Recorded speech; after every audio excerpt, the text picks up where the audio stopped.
Hi everyone, and welcome to another episode of Camp at Home and Goal Detroit. My name is Miss Allie, and today, this Tuesday, we are going to be making an awesome project. Super fun, great for any age and any occasion. We are going to be making these mini pole pinatas, and they are actually functioning. You can make them any color that you want or any style that you want, and like I said, they are super fun. I have a couple different examples, and they really work. And so we are going to do a few of these, and I'll show you how to make them. Really simple, really fun. And let's get started. I'm going to flip over to my art making board so we can get started. So as you can see, my confetti everywhere. You can see my confetti everywhere. That is one of the best parts. That is one of the best parts of this project. Is sort of making a mess at the end. That is the cool thing. It is functional, is very fun, and yes, it does make a mess, but you know, who doesn't love a little bit of a mess sometimes? So what we are going to need to make these fabulous mini pole pinatas, you are going to need some tissue paper. Or some scrap paper. I have lots of different tissue paper. You can even use like tissue paper, like scrap tissue paper from anything, maybe leftover presents. You're also going to need a paper, toilet paper or paper towel roll. You're also going to need some scissors, glue stick, something to make a hole. So I have a hole punch, but you can also use anything that'll make a hole, like a thumbtack. You know, some string or yarn or something, and of course something to fill, you know, candy or confetti to fill in your pinata. So let's get started with this fabulous project. So first thing we want to do is actually take our paper roll, and we're actually going to take a small piece of paper or tissue paper, scrap paper, and we're actually going to make the bottom of this project first. So what I'm actually going to do, I like to fold it in half, my tissue paper, just so it's a little thicker, because you know tissue paper is pretty thin. So I just take my glue it down, fold it in half. So I have one squarish piece of paper, and I know that that's a little bigger than the bottom of my roll, and that's perfect. So what I'm actually going to do is fold this in half, and I'm going to make a small cut. So I barely cut it, and so that way when I open it up, there's a little bit of a hole. So I'm now going to take my piece of yarn or string. I had this fun yarn. You can use whatever you have. And I'm going to knot it a few times so it sort of makes like one large knot, because you know, if you ever knot something like this, sometimes you have to do it a couple times to get it to be big enough. So I just do it a few times. I had some yarn. You can use string or ribbon or pretty much anything that you have that can be sort of like a pole object type of thing. So sometimes you kind of got to mess with it to get the right... There we go. So I'd say that's big enough. So the whole reason we're doing that is so in your piece of paper, I'm going to actually push the knot through that slit of paper that I made, right? So it looks like that. And I'm going to take my handy tape. You can also use glue. I think this is just, you know, just help secure it down there. And I just kind of use a piece of tape or two just to secure it. And this doesn't really matter so much. If you have clear tape or not, you're not going to see this part. That's actually going to go inside the paper tube. So this is like the bottom. This is what you pull off. So now you take your paper roll, and it's going to sit directly over top of that. So what I like to do is actually take my glue stick and kind of glue a little bit of the edges here.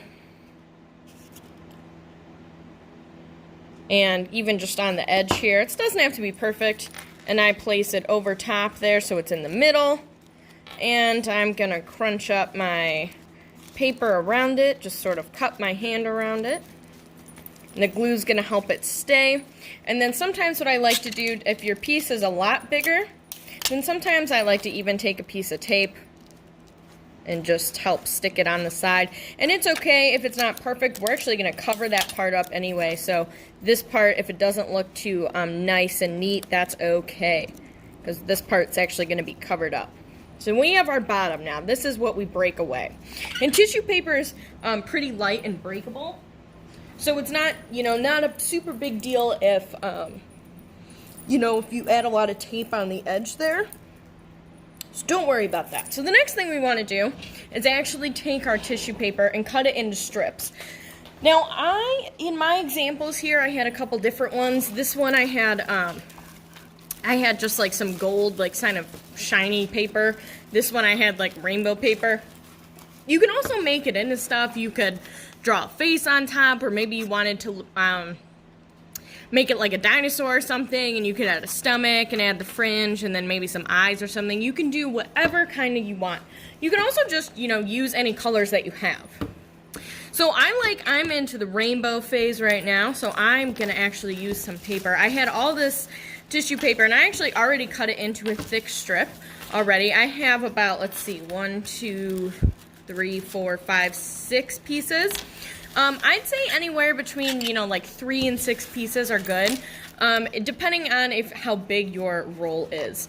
So I got this, and I'm not going to need this much. I know I'm not going to need this much paper. So sometimes what I like to do, you want to measure out about, 5 inches or so.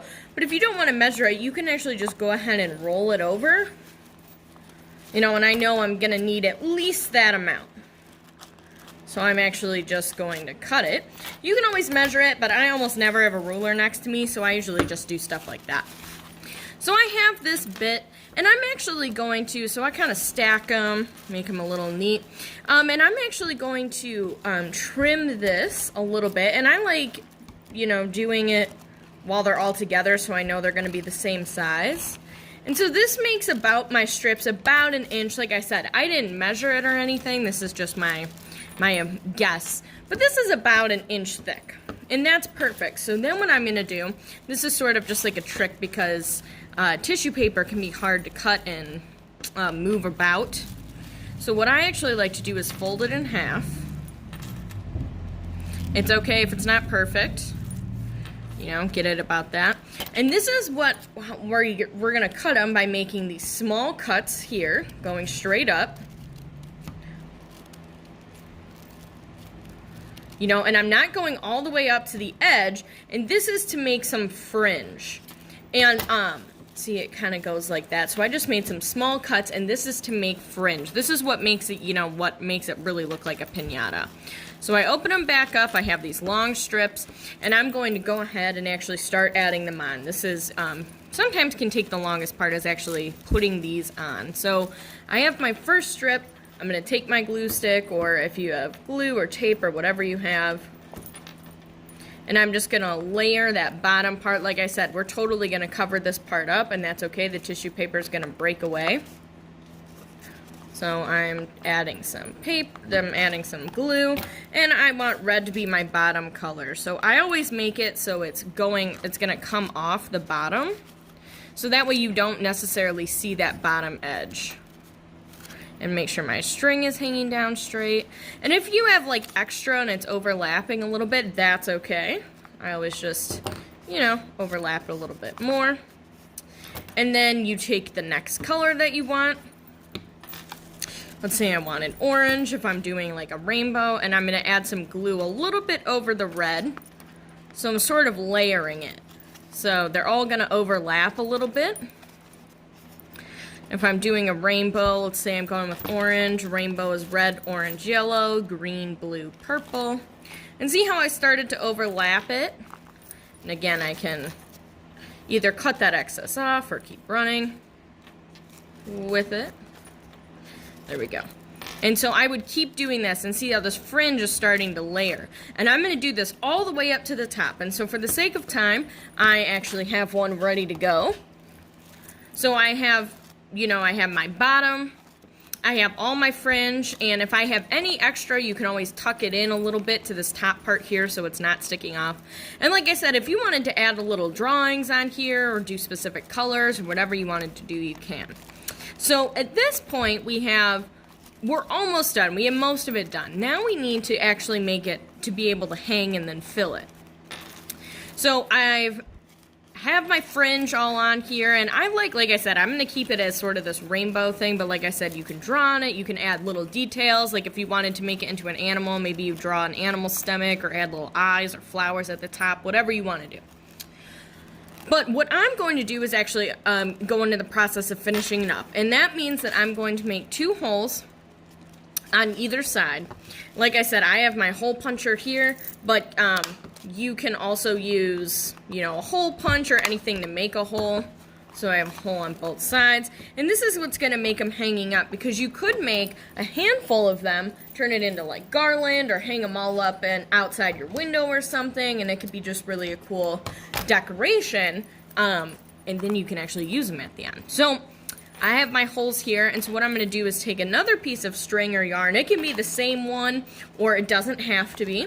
You can also use, if you have like any of these Mardi Gras beads, like those fit through the holes of like a normal hole puncher, so that's also something that you could do if you wanted to use some of those. So I'm going to take my string, and I'm going to feed one side of it through the hole, and I'm going to give it a good tie on here, do a couple knots, I usually do 3. And then I'm going to do the same to the other side. Take my other end, feed it through the other hole. 1, 2, 3. All right, and so what I always like to do, I like to cut off this excess. I don't really need to see that part. So I have that, and it's all tied up, so now I could be able to hang it. And now the most fun part, filling it with stuff. Now some people like to cover the top part, and you could do that and follow those same steps that we did for the bottom. I like to leave it open because I think it's easier to fill. And at this point you could put a little confetti in there. I have some of these just like scrap paper shapes, you know, that I could put in there. Any color. You could also do sequins. And, you know, of course, the fun part of a piñata is actually the candy that you could fill in there with as much as you want. You can mix a couple things. I got some confetti, and I got some, you know, paper, sequins, or whatever, glitter, whatever you want to do. And at this point, then you could hang it up, and you would have your pole piñatas. And you could hang a bunch of them up and then have people pull them down, or have them for a celebration, make a bunch of them and everyone gets to use one.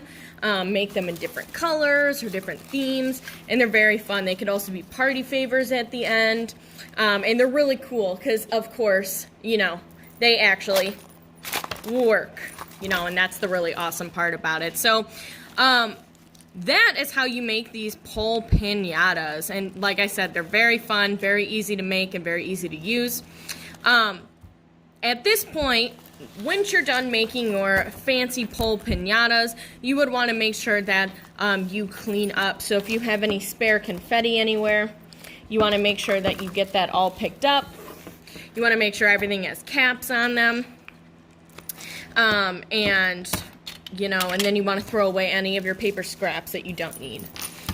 And once they're all done, then you can go ahead and celebrate with your super fun piñatas, mini pole piñatas, using simple, you know, cardboard tube, tissue paper, and, you know, paper, scissors, etc. So, again, thank you for joining me again today. My name is Miss Allie, and I want to give a shout-out thank you to not only Gold Detroit, but the Detroit Community Education Commission, as well as General Motors and the College for Creative Studies. So, thank you for joining me again this week, and hopefully I'll see you next week, or even tomorrow or Thursday for more of our Cap at Home videos. And make sure to check out the rest of our videos on Facebook, Instagram, and YouTube. Thank you for joining me. Enjoy your crazy fun piñatas.